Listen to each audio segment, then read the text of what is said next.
If you're anything like me, this conversation will make your blood boil and fill you with rage.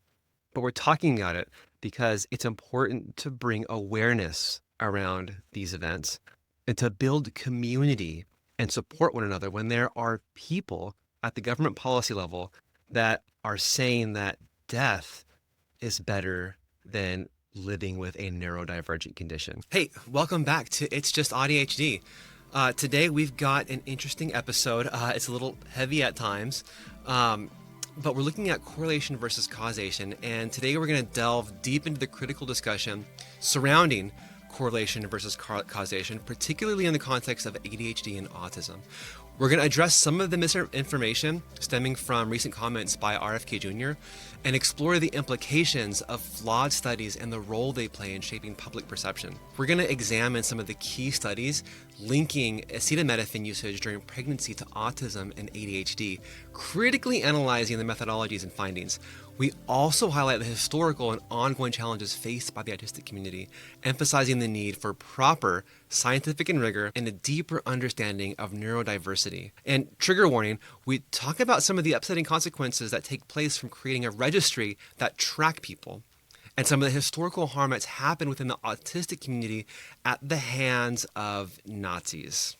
So before we begin, I just want to remind you that this podcast is for informational purposes only and should not be considered medical advice. It is not intended to replace professional medical care. We are not doctors. We don't claim to be. We are just a couple of nerds who find this information and this research really fascinating and we want to discuss it, but please keep your medical decisions between you and your doctor and keep us out of it.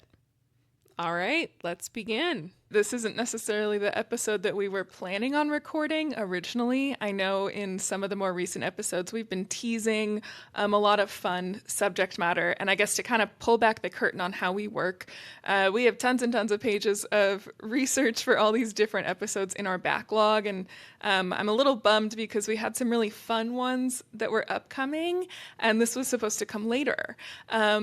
But because of the comments that have come out from RFK Jr. recently about autistic people and how he's going to find a cause, we felt like this needed to be pulled forward.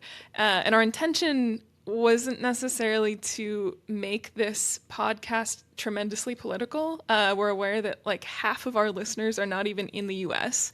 But unfortunately, the comments from RFK are like so egregious, and he's putting money into like solving autism by September.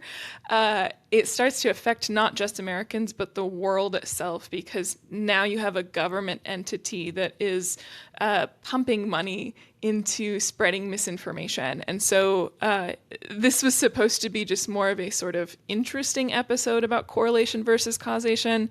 And now it feels like it's become a gravely important and topical episode about what can go wrong in these studies. And so inevitably, I'm sure that his task force will come up with some sort of cause.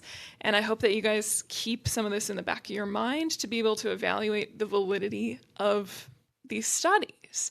So he says, these are kids who will never pay taxes. They'll never hold a job. They'll never play baseball. They will never write a poem.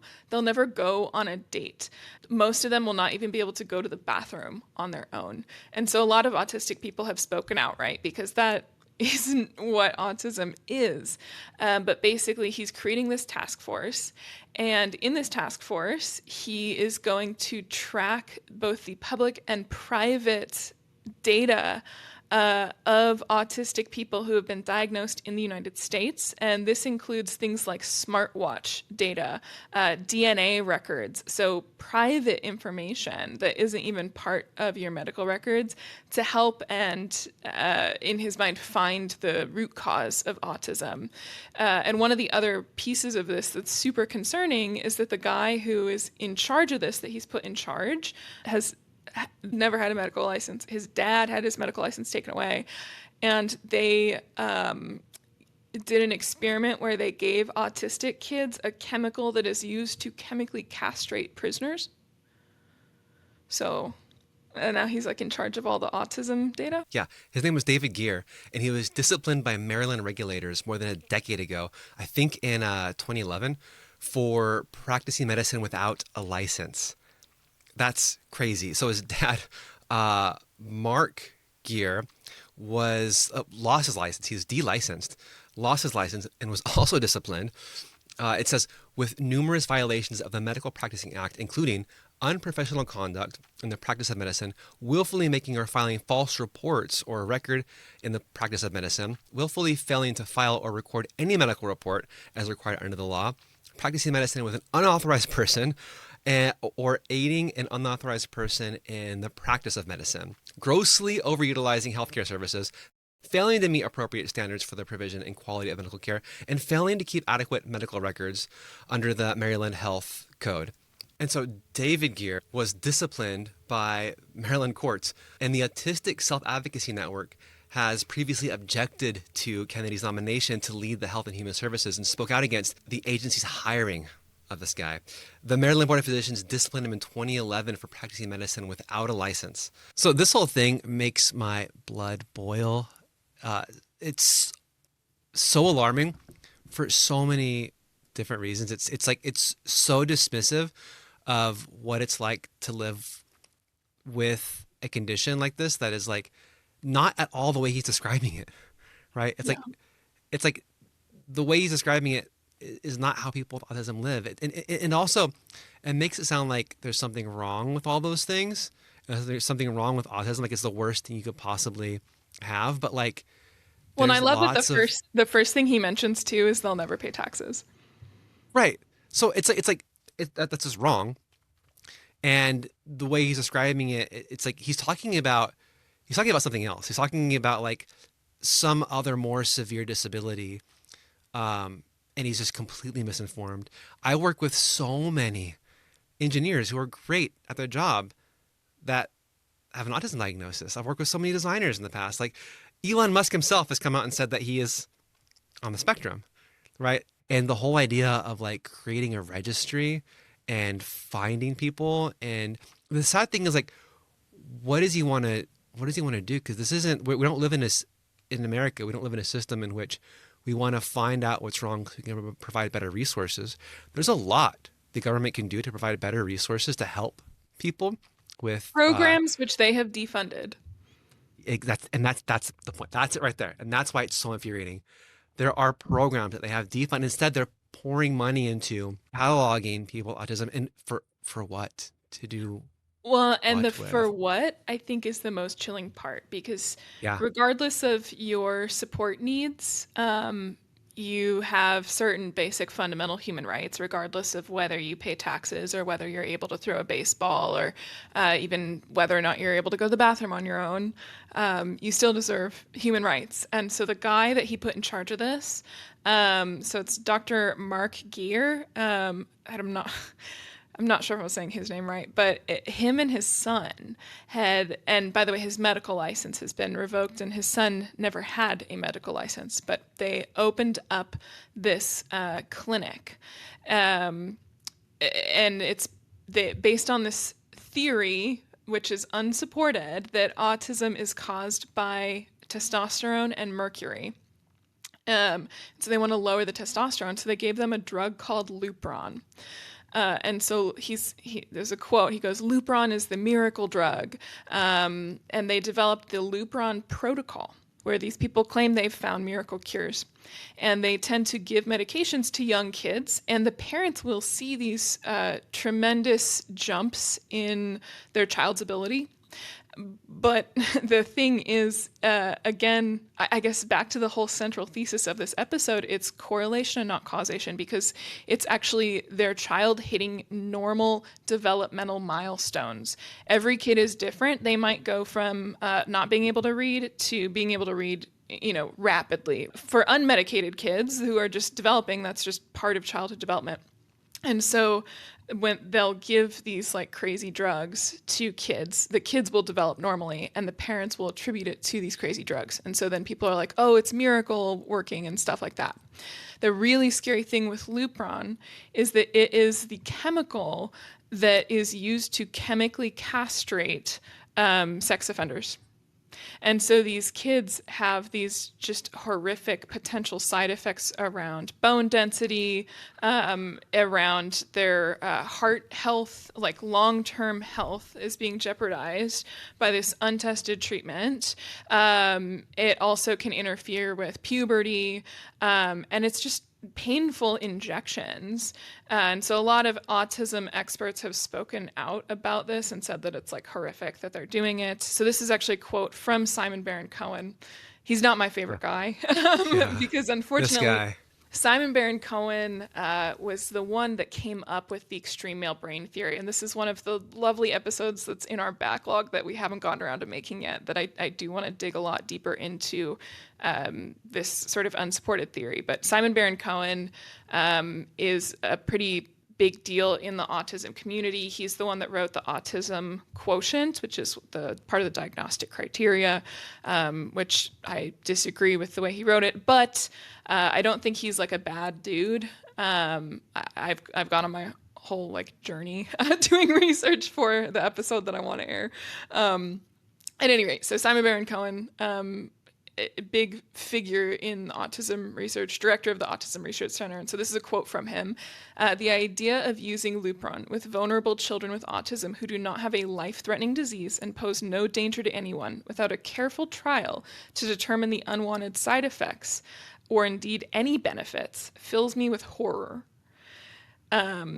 So experts do not think that Lupron is a safe or good thing.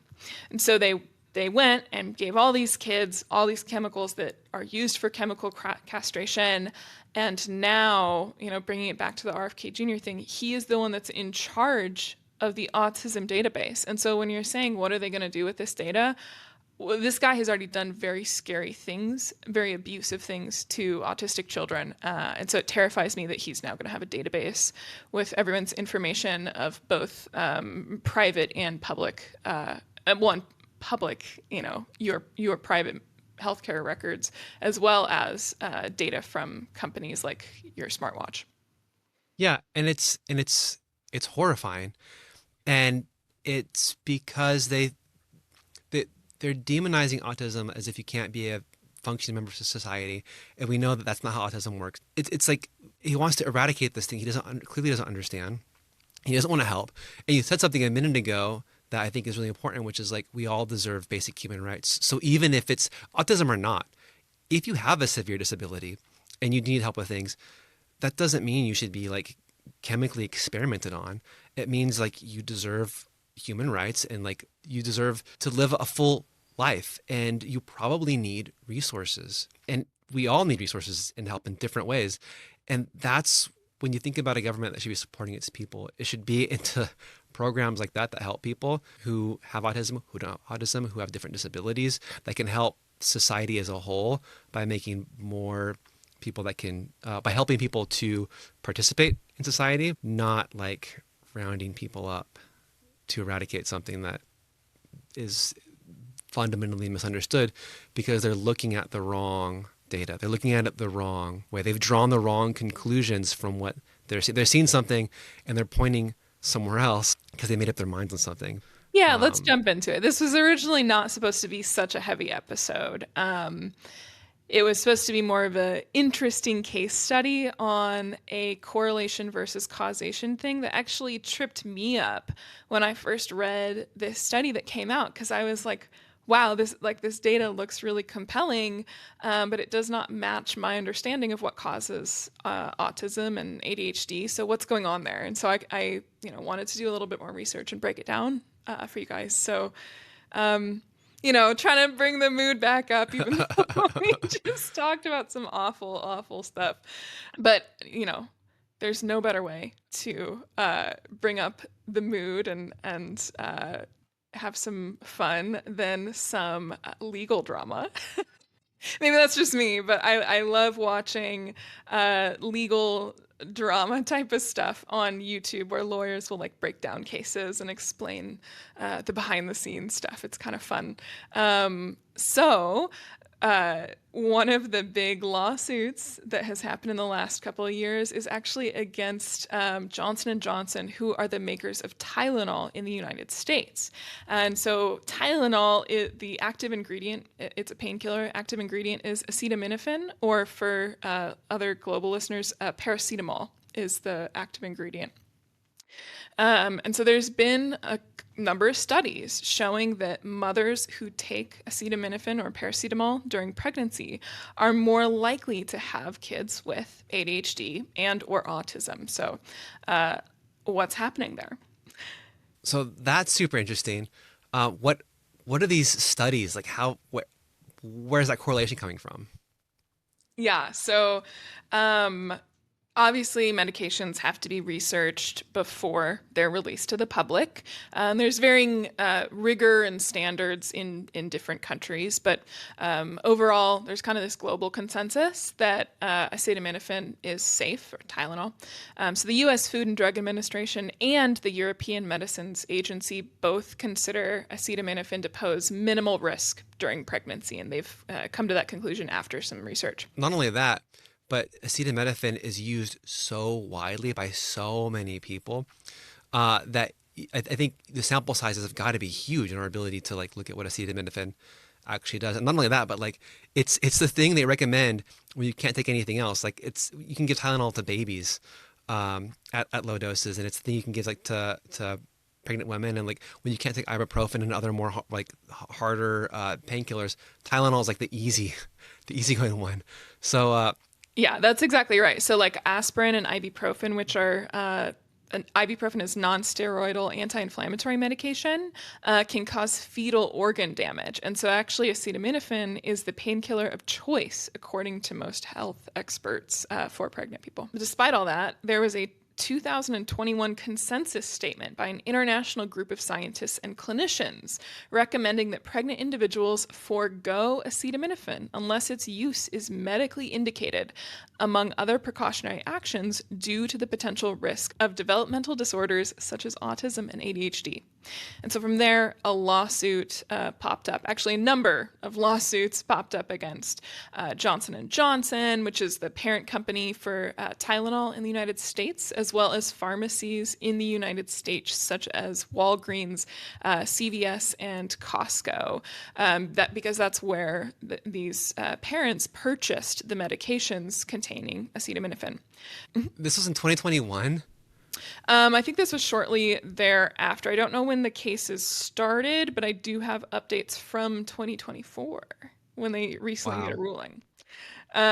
So they were ultimately consolidated into a class action lawsuit, and the federal court case was dismissed. But there's currently an appeal. So this this saga, this legal drama is ongoing.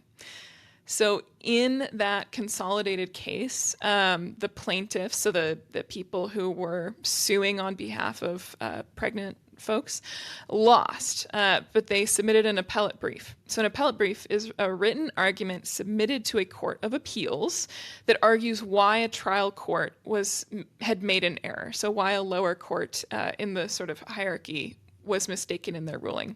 So in their appellate brief, the people filing this class action suit against Johnson & Johnson allege that the judge in their original case, named Judge Coate, overstepped by usurping the jury's role to weigh evidence and, in effect, deciding a complex scientific debate herself by picking a side. So more specifically, the plaintiffs contend, this is kind of legal jargon from their website, that the district court's 2023 decision to exclude all 5 of their general causation experts under Rule 702D demonstrates a fundamental misapplication of the Daubert standard, turning the court from gatekeeper into scientific arbiter. So the Daubert standard is a legal rule of evidence used in federal courts to assess the admissibility of expert witness testimony. So an expert witness is someone who has like a relevant area of expertise in their field. So think of like a forensic psychologist. They weren't present during like the scene of a crime, so they're kind of different from a typical witness. They weren't there, they weren't involved, but they would like a forensic psychologist might do a psych eval on a perpetrator. So in this case, the expert witnesses are actually like doctors. But per the Daubert standard, you need to make sure that those expert witnesses are like legit. Like you can't just go grab a doctor off the street and have them testify. And you have to make sure that they're using scientifically sound evidence and proper methodology and stuff like that. So, in their brief, where they're trying to say why they're appealing the case, they argue that Judge Coate applied unsubstantiated and novel methodological standards to exclude a number of the doctors they used as expert witnesses, each of whom is a distinguished expert in fields such as epidemiology, psychiatry, and pharmacology. I could see the thread, but it sounds like, first of all, the judge is making a statement, and now judges aren't always right, but we're talking about like widely accepted science that goes into this, and so it makes me think of this like rise of ADHD in the TikTok era and the whole correlation versus causation thing. You could imagine like, is TikTok causing ADHD? And maybe people are saying that, but this sort of goes at like, you have always people talking about trying to find a scapegoat, trying to find somebody to blame for why life is hard, rather than like learning how to cope with it, learning how to develop skills for it, looking at the genetics and like just finding how to live with these conditions. It's like it must be somebody else's fault, like TikTok, like Tylenol, like vaccines. This starts to feel like the vaccine argument, right? Where it's like vaccines caused this this problem. Or in the dangers of like the COVID vaccine that got rushed out so quickly. Medicine, like medication, medicine and vaccines go through so much scrutiny before they're released to the public. And Tylenol is used so widely that it's like, it's surprising the things that people will believe anecdotally, to the point where like they'll bring up these lawsuits and inform their opinions around it. Well, and to your point, Johnson & Johnson put out a statement during all of this, and they said these lawsuits have created confusion on the safety of one of the most studied medications in history. And they say acetaminophen is Yeah. recommended by doctors as a first-line treatment option for people who have a fever or are experiencing pain during pregnancy.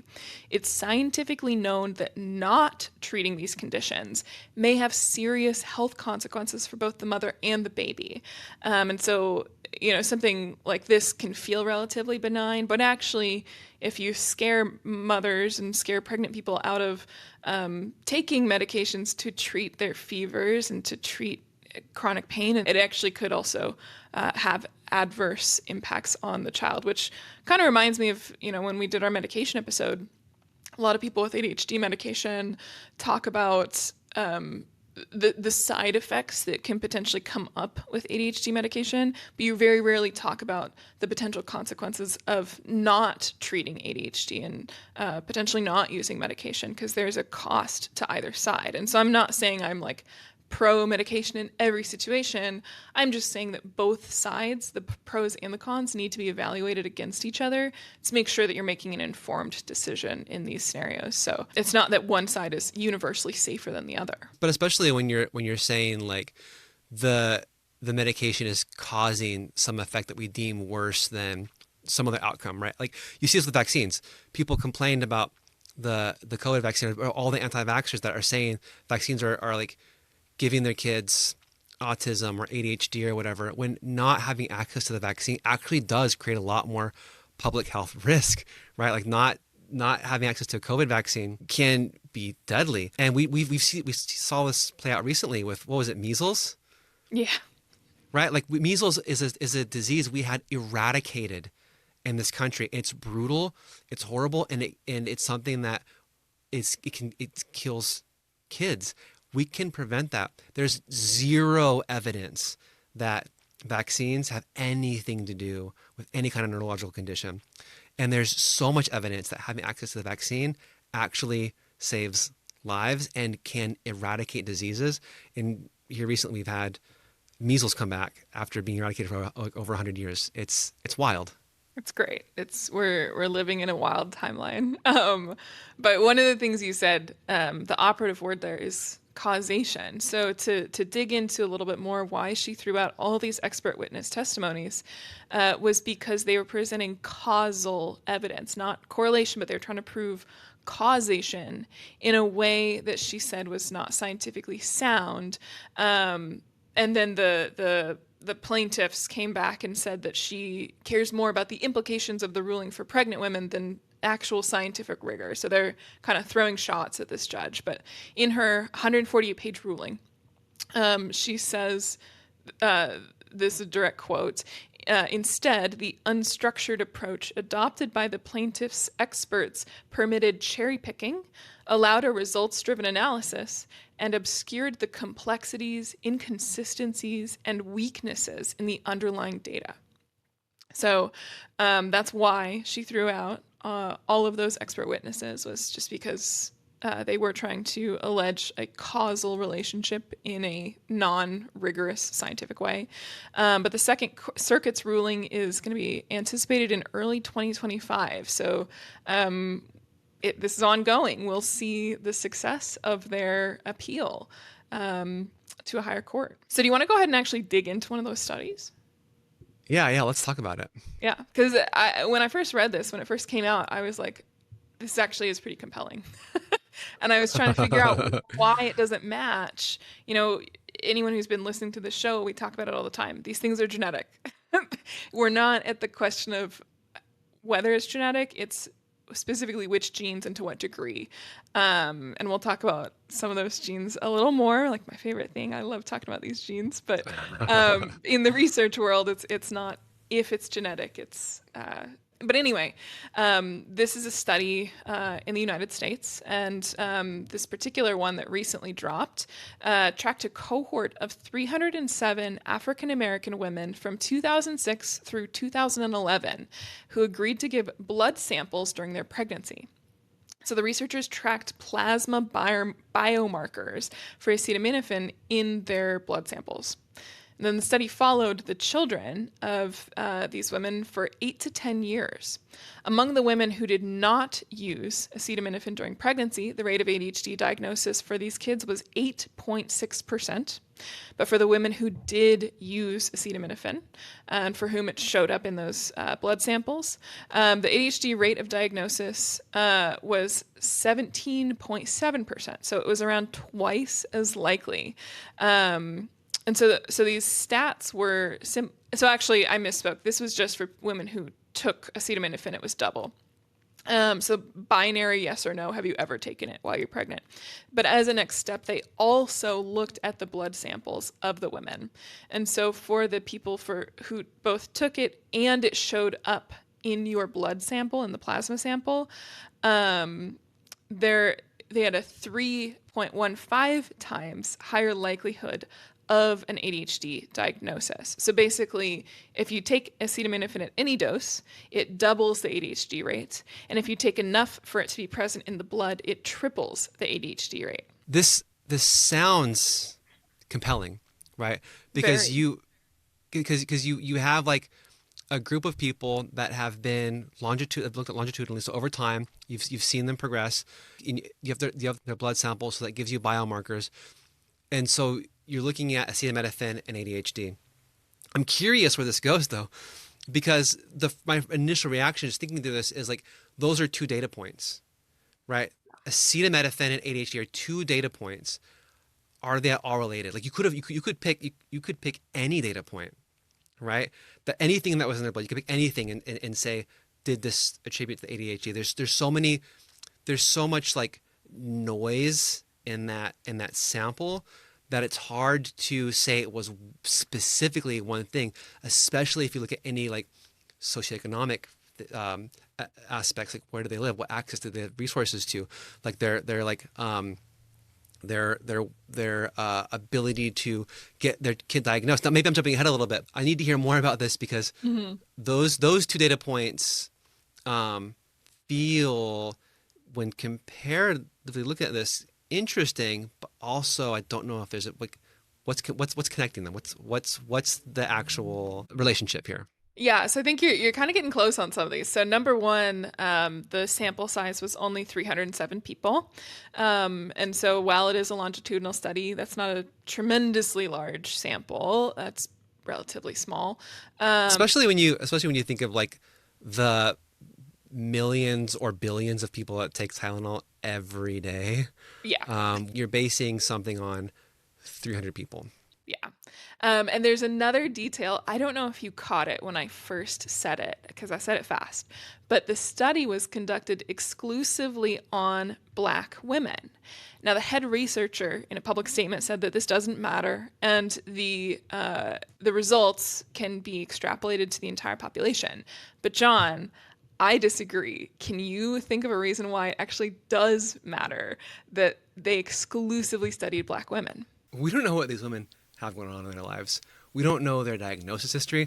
And historically, haven't Black women been the most underserved and understudied community? I mean, the medical industry hasn't always been the kindest to Black women. And because of that, don't they have like the lowest diagnosis rates for like a variety of reasons? And for one, they're just less likely to have a diagnosis or seek out a diagnosis, and there's so many other factors that could make it complicated. So yeah, so you kind of hit the nail on the head. Like Black women have historically been tremendously understudied and underserved by the medical community. And so, I'm thrilled that we're now seeing these studies come out. But one of the unfortunate consequences is that Black women are one of the most underdiagnosed demographics in America today for ADHD and autism. Doesn't mean that they don't have it. They're just the least likely to get an accurate diagnosis, because we know that people of color are less likely to get diagnosed. We know that women are less likely to get diagnosed. That intersection, their odds of getting diagnosed, especially in childhood, a number of years ago, very, very low. And so what's likely is that many of these mothers in the study who were taking acetaminophen and have a child with ADHD or autism may themselves have ADHD or autism and have just gone undiagnosed their entire lives. So I contend that it does matter that they studied this group, and unfortunately, sadly, introduces a variable in the results, because these women are unlikely to have gotten an accurate diagnosis in their lifetimes. It almost completely invalidates the results of the study, because if we're talking about a group that is historically underserved by the medical community and is undiagnosed, then you can't really say that the acetaminophen did anything related to their actual access and ability to get a diagnosis. And this is not the only study that has shown this. So I want to make that clear. There have been many, many studies that have shown a connection between ADHD, autism, and acetaminophen. But there's something interesting about that. And it's that they don't ever split them into groups and have one group take Tylenol and have another group take like a placebo. It's always the mothers who need the Tylenol and take the Tylenol, and then they measure the results. So I think that's interesting, because why might these mothers need more Tylenol? That is a great question. Why would they be taking? Why would pregnant mothers with ADHD be taking more painkillers? Right. So let's talk about, why does one take acetaminophen? You take it for infection, you take it for fever, you take it for migraine, or you take it for pain from something like an autoimmune disease. So let's chat about migraines. From the Harvard Adult Autism website, this is a direct quote: "There are many kinds of headaches, and migraine headaches are much more common among autistic adults, at 42% of autistic people being affected, compared to the general population only being affected at 10%. So that's a 4 times increased risk of migraines. As with the general population, females are 3 times more likely than males to experience migraines. So autistic females are especially prone to these type of headaches." And then, so that's the autism side. So if you're an autistic woman, you are very, very, very likely to be impacted by migraines, something that is treated by acetaminophen. From the ADHD side, one study estimates that migraines occur with ADHD in about 35% of the time in adult patients. So both autism and ADHD are a risk factor, again, compared to the general population, only experiencing them about 10% of the time. So migraines, huge risk factor for why a pregnant woman might need acetaminophen. John, do you have migraines? I get migraines weekly. Yeah, all the Yeah. time. Yeah. Yep. I've had migraines since I was a kid. Like I remember, like I have vivid memories of like my head hurting so bad, I couldn't like the light would hurt it. So I would lie in bed with like a washcloth over my eyes since I was a kid. So I feel like I've definitely had about 35% more migraines than anybody else I've known. Yeah, I have a lot of friends as well who have the like migraine, autism, ADHD connection. Now, I'm very lucky. I don't tend to get migraines. I don't think. I think most of my stuff is more sensory than migraine. But one that I am affected by is autoimmune disorders, which are, of course, another reason why one might take acetaminophen. I wanted to dig in. There are a ton of studies linking autoimmune to autism and ADHD, but I wanted to dig into this really fascinating one that I found for like while researching this paper. I am obsessed with this and I kind of want to maybe do like a spin-off episode, but like we said, our backlog is already so long. But anyway, so from this study, there are over 1,000 genes cataloged that may contribute to autism heritability. So again, we're at the point, it's not, is it genetic? It's which ones. A study in 2021 looked at all of the known autism genes and all of the known autoimmune genes. And they found significant overlap in genes belonging to the mTOR pathway. So mTOR stands for mammalian target of rapamycin. So kind of a mouthful, but basically it's the main driver of cellular growth, and too much or too little can cause problems. But atypical mTOR has been implicated in numerous autoimmune conditions. So the researchers initially became curious about this connection because both autism and autoimmune conditions are exceptionally heterogeneous in both genetics and presentation, even though they're both so highly heritable. So you hear it all the time. You know, if you've met one autistic person, you've met one autistic person. And we see it with this concept of autism being a spectrum, right? Like autism doesn't look the same in any two people. It's the same thing with autoimmune. It doesn't look the same in any two people. And so they kind of went, that's interesting. Even though it's genetic, why is it so different in so many different types of people? So they looked at a bunch of distinct types of mTOR genes to see the overlap. So the study found that whole mTOR signaling network genes, so basically the genes that are directly part of this mTOR pathway, make up about 4% of autism genes and 3% of autoimmune genes. So notice those numbers are really similar, right? Next, they looked at mTOR modulated genes. So these are genes that are not directly part of the mTOR pathway, but their mRNA, so their expression, whether they turn on or off, appears to be exceptionally sensitive to changes in mTOR activity. So basically like genes that are really sensitive to mTOR. And they found that these genes make up 31% exactly of both autism and autoimmune genes. So similar numbers again. Finally, they looked at vitamin D sensitive genes, so genes whose expression is regulated by vitamin D3, and they found that those make up 20% of autism genetics and 23% of autoimmune genetics. So basically, this is strong evidence that there may be a variant or subset of autism that doesn't include intellectual disability, because they looked at that and there was less overlap with the autism genes that contribute to intellectual disability. But they think that this sort of variant of autism comes with autoimmune dysfunction because it shares the same mutations along the mTOR signaling pathway. So this means that autism and autoimmune are simultaneously both have pleiotropy and are polygenic in their inheritance pattern. So pleiotropy, that's kind of like how the red-headed gene can also make you less sensitive to anesthesia. like redheads are kind of an anesthesiologist's worst nightmare because they keep waking up during surgery, and it makes you bleed more and stuff. So that's pleiotropy. That's one gene controlling multiple outcomes that seem unrelated.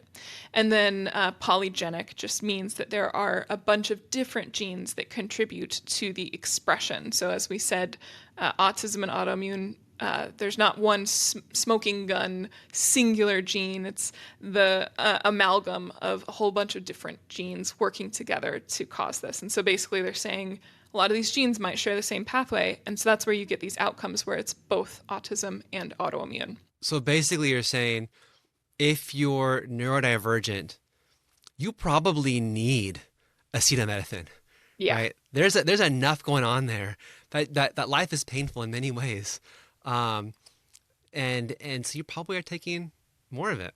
And pregnancy is painful. Like, that's incredibly painful and uncomfortable for Yeah. neurotypical women. But yeah, if you have migraines, if you have autoimmune disorders, and one of the other things we didn't go into as much is that you take acetaminophen for fevers, right? Well, autistic and ADHD people have altered immune pathways, and so some of us may be immunocompromised because of this overlap with autoimmune genetics. So you're more likely to contract illnesses that would cause a fever and mean that you need acetaminophen. So yeah, basically, everything's working against you, and you probably are going to Huh. need acetaminophen if you get pregnant. Yeah. Yeah. Yeah. Yeah. Well, this is crazy too. Hearing you talk through the science behind that, and just like even the possibility of attractive autism that is more like how did you say it represented Basically, physically, they were right? kind of saying that there are multiple variants potentially where you have like one, I'm calling it flavor. I don't know if that's like the best term, but like one flavor of autism is more associated with like intellectual disability. And then another sort of variant, it's probably a better word than flavor, another variant is more commonly associated with autoimmune. But again, because it's polygenic, there are thousands of genes that are controlling it, and so your exact expression is likely dictated by the combination of genes that you inherit. It's seeming like certain genes control certain traits with respect to autism, and so it's not to say that they're like mutually exclusive. They're just sort of proposing that there's a type of autism that where these genes are very strongly associated with autoimmune inheritance as well, because it shares the same pathways. Well, and it's interesting if you like take a step back a little bit too, and think about neurodivergent like as a category, right? And you think about ADHD, autism, even other things like dyslexia and like obsessive compulsive, right? If you think about even sensory processing disorder, we're all going to experience things differently, but there's going to be some common overlap. Exactly. And it explains why, we all have different expression of particular traits because they're probably driven by different genes. But then there's also linking and commonalities because basically not every gene is inherited independently. Like there are particular genes that tend to couple together in their inheritance pattern. Like if you have gene number one, you're also more likely to have gene number two. Then it's not a strictly independent inheritance. And so that's also highly likely for why we can be so diverse, but also have certain sort of common links, if that makes sense, because some of these genes are sort of changed together, but then there's also an independent inheritance too. Yeah, it absolutely resonates, and I definitely it's something I feel like I can feel We're the more same than but anything. different. Yeah, yeah, exactly. Yeah, yeah, exactly. So let's talk now about a study out of Sweden that was looking at the same thing. They were trying to evaluate whether acetaminophen is safe. But this study was conducted a little bit differently. So you remember our sample size for that American study was pretty small. This one is a very large one. We love Sweden. They do these like nationwide cohort studies where they look at the data of the like entire population. So, as compared to like the way that RFK Jr. is doing it, this is a more ethical way because they're not putting people in charge who have literally given kids castration chemicals. Um, it's a more impartial way to do a population study. This is the right way to do it. So they got a sample of around 2.5 million children born between 1995 and 2019. Okay, so this one's got like over 2 million people. 2.5, yeah, it's huge. So if our first study was 300 people, when you look at what happens to 2 million people, this is either going to corroborate what we found, or it's going to show us something different. This is a very statistically significant sample size. What if I told you it's about to do both? Corroborate and show us something different. This is interesting. Yeah, yeah. So they looked at them. So basically, children born between 1995 and 2019 with a follow up through December 31st, 2021. So initially, they looked at the raw data and they found the same thing. There appeared to be a connection between ADHD, autism, intellectual disability, and acetaminophen usage. So in total, they found that around 7% of the children in the study were exposed to acetaminophen during pregnancy. So they totaled up the crude absolute risk. This is like how it's phrased in the paper. The crude absolute risk at 10 years of age for those not exposed versus those exposed to acetaminophen were 1.3 versus 1.5% for autism. 2.5 versus 2.9% for ADHD, and 7% versus 8% for intellectual disability. So there's a modest increase with acetaminophen exposure. So they corroborate that, right? But when they added in sibling data, it changed everything. So basically, Whoa. Okay, that's super fascinating because, like, on face value, and I'm curious if they did the controls here too. But at face value, those are some compelling statistics. Now you're telling me, so talk about siblings. yeah, so they didn't do a control. They were basically just looking at medical records of any person who was prescribed acetaminophen or like purchased it. But the siblings in this study, the siblings are the controls. So they looked at parents who had multiple children and they compare the ADHD and autism rates in the sibling for parents who took acetaminophen for both kids versus parents who only took it for one of the two kids. So they found that the higher rate of ADHD and autism with acetaminophen usage was negated entirely when you look at siblings. Wow. So the siblings are the controls. So like again at face value, those statistics are compelling. But when you introduce this is why having a control is so important in a study like this. And this is something that when they're testing medication, they have controls. They have all these different ways for looking at the efficacy of medication and vaccines. So what they find? So they had the control, and it negated the initial findings. Same rate for the siblings, basically. So they said that you can conclude basically like it's likely genetic. They didn't necessarily, this study can't assert whether or not there are environmental factors at play as well. But basically, they were like it's not the acetaminophen. Like we can kind of say that with a fair degree of confidence. From this study, you actually can a conclusion you can make is acetaminophen did not cause the ADHD. In fact, there's a stronger case that it is genetic. There is like you actually start to have correlatory evidence that genetics do play a role. Right. And, of course, it's bad science to make any conclusion off of one single study. And so we can't make any solid conclusions, but we can kind of look at the relative strengths and weaknesses of both of these studies. So the American study, they had criticized this study because they didn't take plasma blood samples. And so that's true. They said that this study is more prone to misreporting or underreporting of how often someone took acetaminophen, and it wasn't dose sensitive. So those are all totally fair critiques. But when you're talking about over 2 million people, like That's 300, yeah. their 300 people would fall within the margin of error for this study. Right. So that's the flip side. So they criticize this study because of some of the methodologies, and that's fair. That's again, you can't make any conclusions off of any one single study, right? But the flip side is that you're talking about a study on 2.5 million people that also included sibling data versus a study on 300 people that did not include sibling data, and so Or control at all. exactly.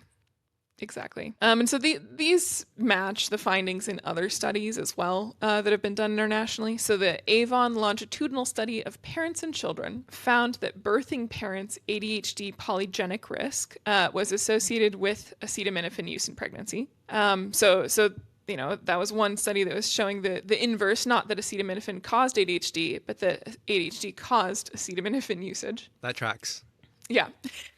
There was a Norwegian cohort study that found that birthing parents' ADHD polygenic risk, so again, they're looking at the genetic profiles here, was associated with pregnancy pain, migraine, and the use of pain medications, including acetaminophen, while birthing parents' autism polygenic risk was associated with migraine. So, another study out of Norway with similar findings that was looking at the genetics.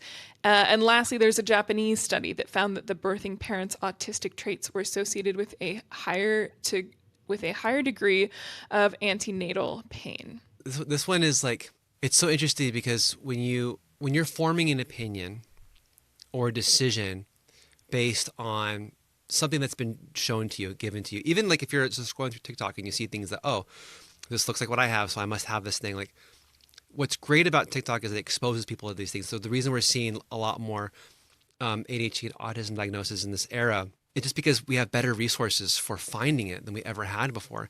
And it doesn't mean that the thing in front of you is causing the condition, right? And so I think people are so they're making emotional decisions a lot of the time. They're getting one piece of evidence shown to them, and instead of asking who funded that, where was the source, can I find other things that prove or disprove that, you're making an emotional biased decision or opinion, or like spreading the misinformation rather than trying to understand what's true and real. Yeah, that's exactly right. I think that this goes to show why you can't use any one study, right, to draw conclusions. And so I know we talked about in the beginning of the episode, we didn't want to make too many of our episodes political because we have a pretty meaningful international audience. We don't want to make this like US centric. But by the way, we do have upcoming episodes in the backlog about ADHD care across different countries, which I'm really, really excited for all those probably multiple episodes to air because we're talking to a lot of people from a lot of different countries. But I feel like, unfortunately, this turn of events in America will affect the entire world, in that we are likely about to pump out some very flawed studies. And if people are not cautious at evaluating the criteria, the methodologies used in these studies, how they draw these conclusions, or find things that disprove what you're looking for and then evaluate it objectively. And so it's like when you're looking at the numbers, it totally depends on who's interpreting that and how they're using the outcome. So I feel like the world is going to need to have more fortitude and caution when looking at some of this research. And so, I hope that everybody looks at future studies with an equally critical eye and goes like, I wonder what else could have caused this. Like that is the crucial question as a researcher, is I wonder what else could have caused this. It's very hard to prove that something did cause something.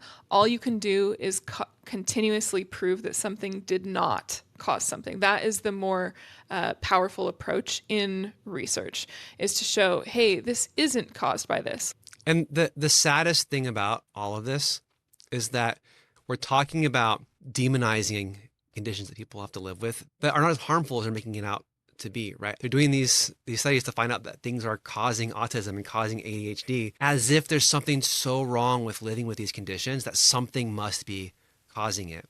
Instead of saying we have a very diverse population and people have different conditions, people have different neurodiversities, people have different ways they live, and some people are going to be disabled in ways that need support. So we should invest our resources into finding ways to promote equity and help people and have a meaningful society that we can all engage in. Well, and I think sometimes the autistic community can come off as being overly skeptical. And this was a topic we talked about earlier. I think Black people in America sometimes come off as being skeptical of the medical system. And what you have to keep in mind is that there are very good reasons for the skepticism for both parties, right? Black individuals have definitely been exploited by the medical system and used for experimentation, as have autistic people. Like going back to even during Nazi Germany, Hans Asperger, which is why we don't call it Asperger's anymore,